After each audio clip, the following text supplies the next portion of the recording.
यस्तो पानी परेछ यार पुरै भिजिसक्यौँ यार। ओहो हो अंकल के मैं गिला पीने ना यही दे दी हेर लक्ष्य कि नै लक्ष्य भने त्यही राख्छु लक्ष्य भन्छ माथि भनिदिउँ ल। ओहो यो होटल हो हाम्रो पेङ्गुइन होटल गेस्ट हाउस। तेरीको पुरै भिजियो यार। हामीलाई बाटो बिर्सेर आटोमा गएको यार। ए विकासले यार पुरै भिजाइदियो यार। पुरै भिजाइदियो बाटोबाट मैले भनेको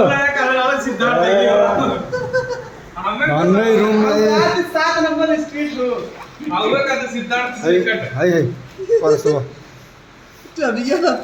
अरे पकड़ पहिले त मैं हिम बा बत्ती वाला यार पुरै भिजिसक्यौँ यार। छ्या रुममा आयो आऊ बाउ पुरै भिजेछौँ यार। ओ जुत्ता सब भिज्यो। अब चेन्ज गर्न पर्यो। Thank you so